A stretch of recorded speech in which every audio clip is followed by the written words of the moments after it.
3,000 फिर कर दो, 2 महीने का।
अस्सलाम वालेकुम everyone. How are you? I hope everyone is fine. और मुझे मेरे ख्याल है अभी आप लोगों ने लिटरेचर की क्लास ली है और ये लिंग्विस्टिक्स की क्लास है, ठीक है। तो प्रॉपरली स्टार्ट करने से पहले मैं चाहूँगा कि जब तक बाकी सारे ज्वाइन कर ले, तो जिन्होंने ज्वाइन कर लिया है, अगर कोई सवाल है तो सवाल कर लो।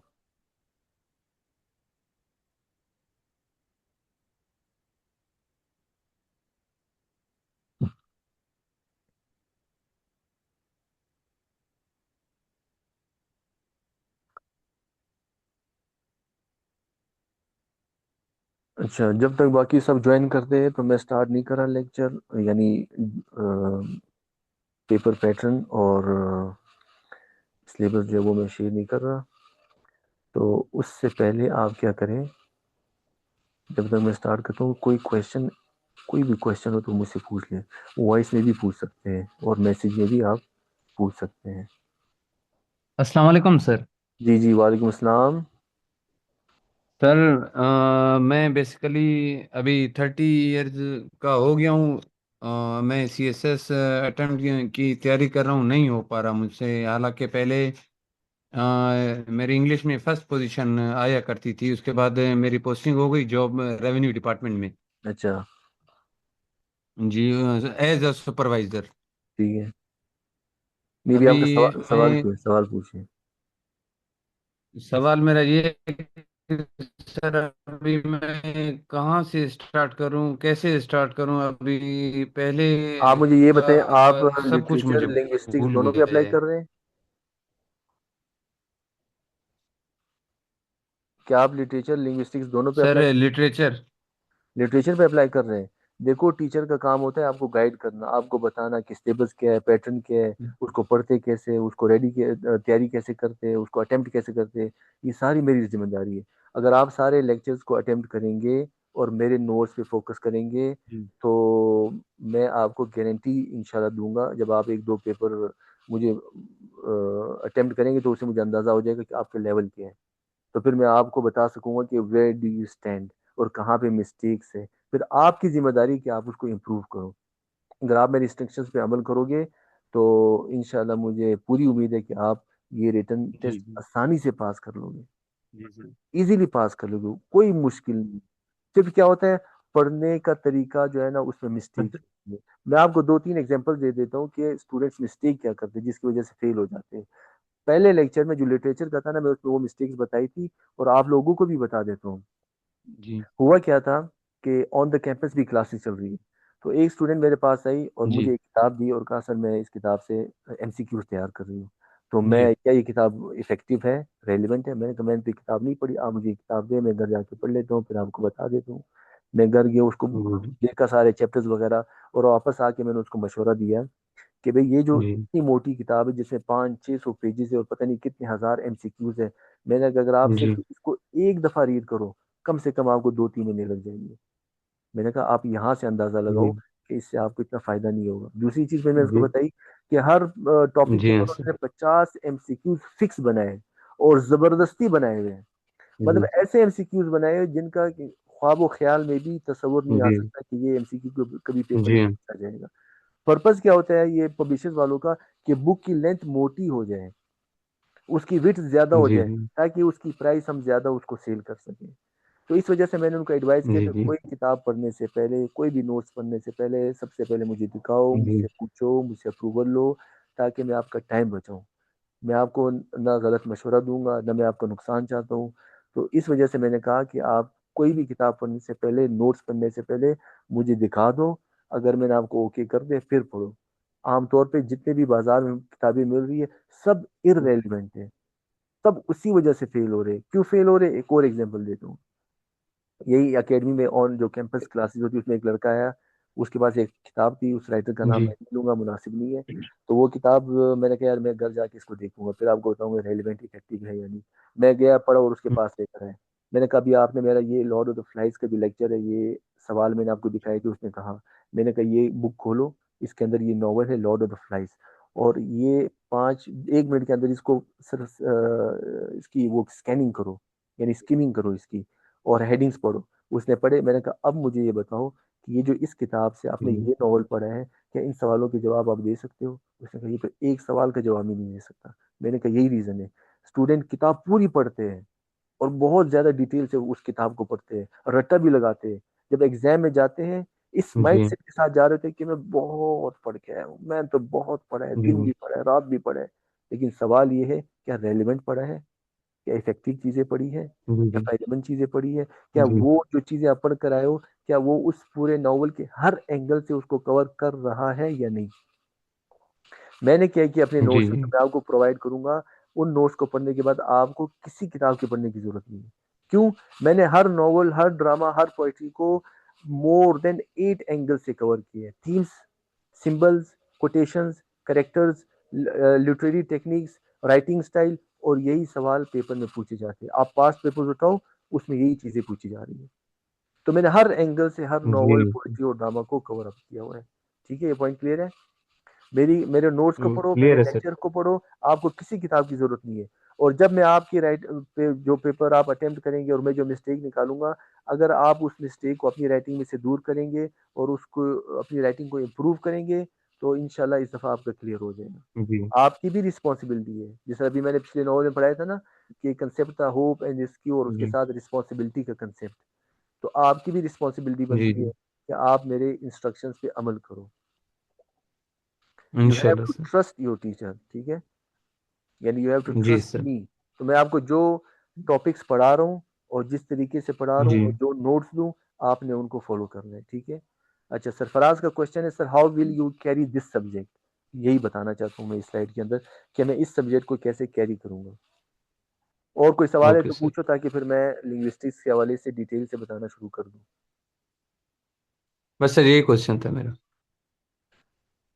Vivo any question? Mahjabeen D T A I B, ये पता नहीं क्या है। अच्छा, दिल नवाज एनी क्वेश्चन? नासिर अली, अच्छा हो गया, नो। अच्छा, अब मैं स्टार्ट कर रहा हूँ कि हम आज आज लिंग्विस्टिक्स को हम कोई इस तरह मतलब लेक्चर अटेम्प्ट नहीं स्टार्ट नहीं करेंगे, क्योंकि नमाज का टाइम भी है। तो मैं 10 मिनट में थोड़ा सा आपको जी बता दूं कि पैटर्न क्या है, कोर्स क्या है, और हम उसको लीड कैसे करेंगे, ठीक है। Okay sir. एक मिनट, ये स्लाइड को जरा ओके करो।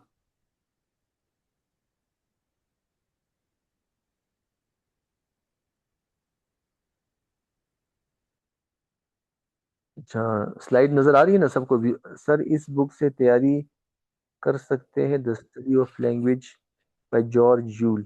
अच्छा, ये माजमी ने सवाल किया, बहुत अच्छा सवाल किया। 2 दिन पहले ही कैंपस में जो लिंग्विस्टिक्स की क्लास हो रही है, मुझे एक स्टूडेंट ने ये किताब दी है और कहा कि सर इसको देखें और चेक करें कि ये इफेक्टिव और रेलिवेंट है या नहीं। मैंने उसको बोला कि मुझे थोड़ा सा टाइम दो वीकेंड का, क्योंकि जुमेरात और ये जो मंडे टू फ्राइडे में बहुत बिजी होता हूँ। तो सैटरडे और संडे को मैं इस किताब को देखूंगा। अगर ये इफेक्टिव और रेलिवेंट हुई तो I will recommend it for you. तो अभी वो किताब मेरे पास घर में पड़ी हुई है। ये किताब थी the study of language by George Yule. तो मैं इंशाल्लाह मंडे को या ट्यूसडे को फिर आपको बताऊंगा कि ये इफेक्टिव है या नहीं। ओके। अच्छा, ये है सिलेबस आपकी इंग्लिश लिंग्विस्टिक्स का। देखो आप, लिटरेचर के मुकाबले में ये बहुत शॉर्ट सिलेबस है, लेकिन मसला क्या है, टेक्निकल है। शॉर्ट डजेंट मीन कि आप आसानी से कर लोगे। शॉर्ट डजेंट मीन कि उसको याद करना आसान है। यहाँ, अच्छा, लिंग्विस्टिक है ही साइंटिफिक स्टडी ऑफ लैंग्वेज, तो इन टॉपिक्स को हम साइंटिफिकली स्टडी करेंगे। अब मुझे नहीं पता आपको यूनिवर्सिटी में टीचर ने कैसे पढ़ाया है, कितनी डिटेल से पढ़ाया है, किस एग्जाम्पल से पढ़ाया है। तो मुझे उसका उसका अंदाजा नहीं है। लेकिन इंशाल्लाह मैं आपको जिस तरीके से पढ़ाऊंगा, तो ऑन द कैंपस यहाँ पे जो स्टूडेंट्स हैं, अगर आप कभी आके विजिट कर लें तो उनसे भी आप पूछ सकते हैं कि सर ने जो 2 टॉपिक्स पढ़ाए हैं ऑन द कैंपस, कैसे पढ़ाए हैं। तो कैंपस में जो मैंने स्टार्ट किया, मॉर्फोलॉजी में पढ़ा चुका हूँ, और सिंटेक्स जो है ना वो अंडर प्रोसेस है, यानी चल रहा है। तो अब भी अगर कोई कैंपस में इसको लेना चाहता है तो उनके लिए भी कोई इशू नहीं, क्योंकि मॉर्फोलॉजी सिंटेक्स में आखिर में दोबारा रिपीट कराऊंगा। ठीक है। अच्छा, यहाँ पे सिलेबस में है मॉर्फोलॉजी, सिंटेक्स और semantics, pragmatics, discourse analysis, sociolinguistics, psycholinguistics, phonetics and phonology. ये 8 मेजर टॉपिक्स हैं। और मेरी कैलकुलेशन के हिसाब से अगर क्लासेस टाइम पे हुई, पूरी हुई, स्टूडेंट वक्त पर आए, तो 8 वीक्स में यानी 2 महीने के अंदर ये कवर हो जाएगा। यानी कवर करने के हवाले से इसमें कोई इशू नहीं है। लेकिन चूंकि टेक्निकल है, ठीक है, साइंटिफिक है, तो हर लेक्चर को गौर से सुनना और जो नोट्स में प्रोवाइड करूँ उसको पढ़ना, ये बहुत ज़रूरी है, बहुत ही ज़्यादा ज़रूरी है। अच्छा, लिंग्विस्टिक्स के हवाले से इंशाल्लाह मेरे नोट्स आपके लिए काफ़ी होंगे, फिर आपको किसी और चीज़ की ज़रूरत नहीं पड़ेगी, क्योंकि मैंने हर टॉपिक को के अंदर जितने भी सब टॉपिक्स है, हर टॉपिक और सब टॉपिक्स को फर्दर उसकी दो दो तीन तीन चार चार एग्जांपल्स उसमें इंक्लूड किए। अच्छा, लिंग्विस्टिक्स में इशू क्या है कि जब तक आप किसी टॉपिक को, किसी पॉइंट को मल्टीपल एग्जांपल से एनालाइज नहीं करेंगे तो आपको बात समझ में नहीं आएगी। और यही मिस्टेक अक्सर टीचर करते हैं। वो टॉपिक पढ़ाते हैं लिंग्विस्टिक्स में, ठीक है, लेकिन एग्जांपल्स पे बहुत कम फोकस करते हैं।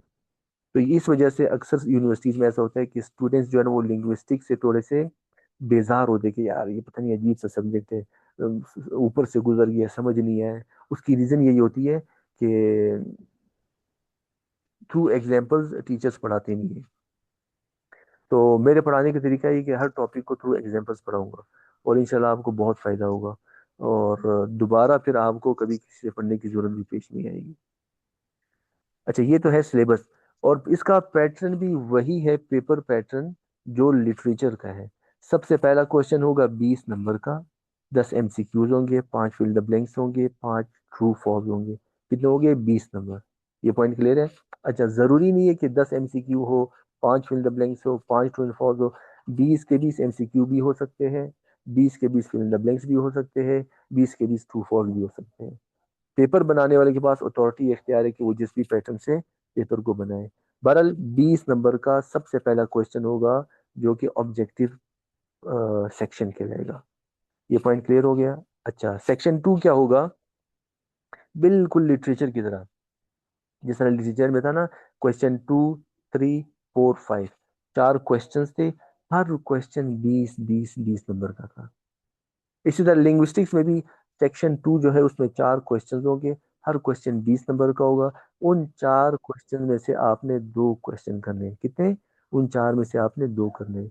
जैसे लिटरेचर में 4 में से 2 कर लेते हैं, यहाँ पे भी 4 में से आपने 2 ही करने हैं। ठीक है। सेक्शन 2 में 4 क्वेश्चन में से 2 क्वेश्चन करने हैं। ये पॉइंट क्लियर है? अच्छा, सेक्शन 3 एग्जैक्टली वैसा ही है जैसे लिटरेचर में है। सेक्शन 3 में सबसे पहला सवाल ऐसे होगा 20 नंबर का। दूसरा सवाल होगा प्रेसी 10 नंबर का। तीसरा सवाल होगा या तो डायरेक्ट इनडायरेक्ट नरेशन 5 नंबर का, या एक्टिव और पैसिव वॉइस, इन दोनों में से एक पूछा जाएगा। या तो डायरेक्ट इनडायरेक्ट नरेशन, या एक्टिव वॉइस और पैसिव वॉइस पूछा जाएगा। और कितने नंबर का होगा? 5 नंबर का। अच्छा, इसी तरह हमारे पास जो इसका लास्ट क्वेश्चन होगा सेक्शन 3 में, वो होगा या तो प्रेपोजिशन या तो करेक्शन। सेंटेंस को करेक्ट करो या प्रपोजिशन होगा, दोनों में से कोई एक होगा, और 5 नंबर का होगा। ठीक है। पहला सेक्शन 20 नंबर का ऑब्जेक्टिव, दूसरा सेक्शन 40 नंबर का लॉन्ग क्वेश्चन, 4 क्वेश्चन होंगे जिनमें से 2 करने हैं। और थर्ड सेक्शन जो है वो ग्रामर होगा, यानी कंप्रिहेंशन होगा, जिसमें ऐसे होगा, प्रेसी होगा, और नरेशन और वॉइस, या करेक्शन और प्रेपोजिशन। सिलेबस भी मैंने आपको बता दिया, पेपर पैटर्न भी बता दिया। अच्छा, सिलेबस के हवाले से और पेपर पैटर्न के हवाले से कोई सवाल है तो अभी कर लो, फिर मैं आगे लेके चलता हूँ। और जरा जल्दी करो, फिर नमाज के लिए भी जाना है, आप लोगों ने भी जाना होगा, मैंने भी जाना है। Any question? सिलेबस और पेपर पैटर्न अगर ओके तो ओके लिखते, जो 4 5 अगर ओके लिख देते तो फिर मैं थोड़ा सा आगे मूव ऑन करता हूँ।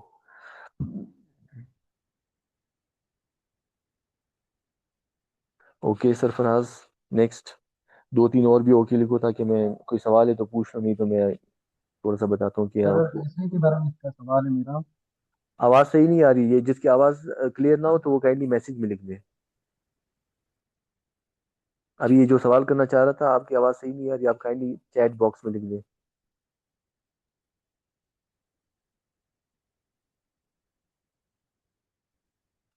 और मैं फिर दफा आप सबको बता रहा हूँ, जिनकी डिग्री में लिटरेचर लिंग्विस्टिक्स दोनों मेंशन है, काइंडली दोनों पे अप्लाई करिए, इस अपॉर्चुनिटी को जाया ना करें। सर ऐसे इसमें नहीं आते हैं, नहीं, लिटरेरी दोनों में लिटरेरी होंगे। ओके, दोनों में ही लिटरेरी होंगे।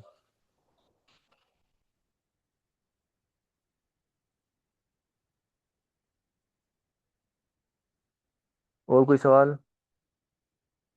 नासिर अली में आपके सवाल का जवाब क्लियर हुआ?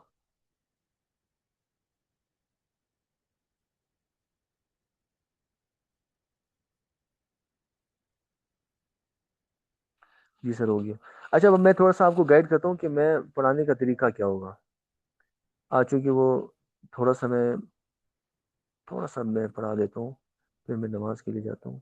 देखो, पहला टॉपिक जो मैं पढ़ाऊँ वो होगा मॉर्फोलॉजी। ओके, अब हम देखते हैं कि मॉर्फोलॉजी की बेसिक्स से मैं स्टार्ट करूंगा, ताकि आपको समझने में दिक्कत ना हो, मुश्किल ना हो।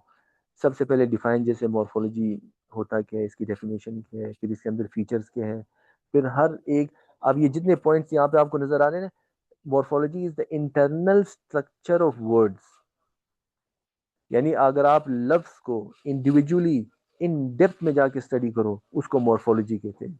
अगर आप एक पूरे सेंटेंस को ग्रामेटिकली स्टडी करो, उसको सिंटेक्स कहते हैं। अगर आप अल्फाज के या जुमलों के मीनिंग को समझने की कोशिश करो, उसको सिमेंटिक्स कहते हैं। और अगर आप लफ्ज की मीनिंग को या जुमले की मीनिंग को किसी खास कंटेक्स्ट में स्टडी करें, तो उसको प्रैग्मेटिक्स बोलते हैं। ठीक है। अच्छा, यहाँ पे हम क्या पढ़ेंगे? वर्ड्स पढ़ेंगे। मॉर्फोलॉजी के पूरे सेक्शन में हमारा पूरे का पूरा फोकस वर्ड के ऊपर होगा। हर जगह लफ्ज की बात होगी, लफ्ज ओरिजिनेट कहाँ से हुआ, लफ्ज बना कैसे, लफ्ज प्रोमोट कैसे हुआ, पीछे सफिक्स लगा दो तो क्या, प्रीफिक्स लगा दो तो क्या बनेगा, आगे सफिक्स लगा दो तो क्या बनेगा, रूट क्या होता है, स्टेम क्या होता है, मीनिंग्स कैसे डिवेलप होते हैं, लफ्ज का मतलब 100 साल पहले क्या था, 50 साल पहले क्या था, अब क्या है, और ये मतलब इवेलुएट कैसे हो गया, इसको एमिलियोरेशन भी बोलते हैं और पेजोरेशन भी बोलते हैं। आगे ऐसे ऐसे हम पढ़ते जाएंगे। तो मॉर्फोलॉजी असल में क्या है? The internal structure of words. ठीक है। अब अच्छा, ऑब्वियसली जब आप किसी चीज को पढ़ते हैं तो उसके पीछे रूल्स होते हैं, उन रूल्स को पढ़ना। The rules governing word formation, कि लफ्ज बनता कैसे है, किन रूल्स की बेस पर लफ्ज बनाए जाते हैं, और फिर वो लफ्ज जब बनते हैं, फर्दर अपने मीनिंग को कैसे कन्वे करते हैं, कैसे वो अपने आप में एक सिंगल यूनिट कहलाते हैं। और फिर एक लफ्ज के अंदर कितने पार्ट्स मौजूद होते हैं, what parts words consist of, पीछे कुछ लगा दो प्रीफिक्स हो जाए, कहलाता है। और खुद बजाते खुद वो लफ्ज रूट वर्ड कहलाता है। अगर उसके आगे कुछ लगा दो तो हम कहते हैं भाई हमने सफिक्स लगा दिया। सफिक्स के थ्रू मीनिंग चेंज हो जाते हैं, प्रीफिक्स के थ्रू मीनिंग चेंज हो जाते हैं, फिर लफ्ज का अपना मतलब ओरिजिनेट कहाँ से हुआ और 100 साल गुजरने के बाद उसका क्या मतलब मौजूद है, वो लफ्ज कैसे इवेल्युएट हुआ, how word forms relate to meaning and grammar, उस लफ्ज का ताल्लुक ग्रामेटिकली क्या है, ग्रामेटिकली जब उसको स्टडी करेंगे तो उसका क्या मतलब बनेगा। तो इन सारी चीजों को हम डिटेल से स्टडी करेंगे। थोड़ा सा मैं ब्रीफली आपको स्लाइड्स दिखा देता हूँ। सबसे पहले हम मॉर्फीम पढ़ेंगे। अच्छा, इसकी एक और स्लाइड दी है जिसमें एग्जांपल्स है, तो वो अभी मैंने यहाँ पे रखी नहीं है क्योंकि लेक्चर में आज डिटेल से नहीं पढ़ाऊंगा। नेक्स्ट में फिर वो स्लाइड में मैं आपको साथ साथ दिखाता रहूंगा। तो मॉर्फिन की डेफिनेशन, फिर मल्टीपल एग्जांपल से फिर मैं आपको समझाऊंगा। फिर मॉर्फिन्स की टाइप्स क्या होती है, फ्री मॉर्फिन क्या होता है, बाउंड मॉर्फिन क्या होता है, एग्जांपल्स के थ्रू समझाऊंगा। फिर मॉर्फिन में फिर फर्दर हमारे पास कैटेगरीज आती है, टाइप्स आती है, जिसको डेरिवेशनल भी बोलते हैं, इन्फ्लेक्शनल भी बोलते हैं। डेरिवेशनल क्या होता है उसको डिटेल से पढ़ेंगे, इन्फ्लेक्शनल क्या होता है वो डिटेल से पढ़ेंगे। फिर हमारे पास है कि भाई इन्फ्लेक्शन की जो 8 टाइप्स है उसके बारे में हम पढ़ेंगे। फिर एलोमॉर्फ्स क्या होते हैं, यकीनन आपने इसको पढ़ा होगा। अच्छा, फिर नेक्स्ट टॉपिक हमारा होगा कि मॉर्फोलॉजिकल स्ट्रक्चर ऑफ वर्ड, लफ्ज का, हर लफ्ज का स्ट्रक्चर क्या है, उसमें रूट भी होता है, उसमें स्टेम भी होता है, कौन सी चीज रूट कहलाती है, कौन सी स्टेम कहलाती है, उसके पीछे रीजंस क्या है, उसको हम डिटेल से पढ़ेंगे विद एग्जांपल। फिर कंटेंट वर्ड्स आपने पढ़ा होगा, फंक्शन वर्ड्स पढ़े होंगे कि नाउन, मेन वर्ड्स, एडजेक्टिव, ये कंटेंट वर्ड के तौर पे काम करते हैं, और बाकी जितने भी है वो सब के सब फंक्शन वर्ड के तौर पे काम करते हैं। सर लिटरेचर क्लास कब है? लिटरेचर की क्लास कैंपस में 11 से 12 बजे होती है और ऑनलाइन 12 से 1 बजे होती है। लिटरेचर की क्लास कैंपस में 11 से 12 बजे होती है और ऑनलाइन 12 से 1 बजे होती है। फिर हमारे पास open class words, close class, फिर वर्ड बनते कैसे हैं, अल्फाज कैसे बनते हैं, फिक्सेशन के थ्रू, और फिर कंपाउंडिंग के थ्रू, कॉइनेज के थ्रू, फिर हमारे पास कन्वर्जन, क्लिपिंग, ब्लेंडिंग, ये सारे वो टर्मिनोलॉजीज है जिसके थ्रू अल्फाज बनते हैं। इसके ऊपर लॉन्ग क्वेश्चन, बहुत पॉसिबिलिटी है इस दफ़ा ये वाला क्वेश्चन जो वर्ड फॉर्मेशन है इसके बहुत ज़्यादा चांस है, तो इस पे मैंने बहुत ज़्यादा फोकस करना है। फिर मीनिंग चेंज कैसे होते हैं, ये पूरा एक साइंस है इसके पीछे जिसको समझना बहुत ज़रूरी है, और सिर्फ स्टडी से ये चीज़ समझ में नहीं आएगी। तो मैं आज का लेक्चर ख़त्म कर रहा हूँ, मैंने नमाज के लिए जाना है। तो इंशाल्लाह फिर मंडे को हम इसको डिटेल से डिस्कस करेंगे, और आपकी जो भी क्वेश्चन होंगे उनके जवाब में मैं आपको देता रहूँगा। मेरी तरफ से अल्लाह हाफिज़, have a nice day, take care. Monday को भी यही टाइम होगा, मंडे को लिटरेचर का ऑनलाइन टाइम 12 से 1 बजे है, लिंग्विस्टिक्स का 1 से 2 बजे है। ओके, 2-3 ओके लिख दो ताकि फिर मैं इसको बंद कर दूँ। Okay good. ओके, अल्लाह हाफिज़। ओके, अल्लाह हाफिज़, have a nice day. Monday को इंशाल्लाह फिर इसको डिटेल से पढ़ेंगे, फिर आपको दोबारा किसी से पढ़ने की जरूरत पेश नहीं आएगी।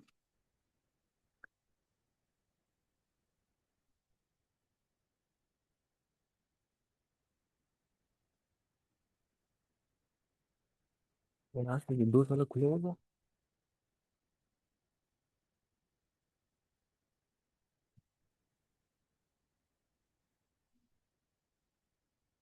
विंडो तो सही हुई है सर।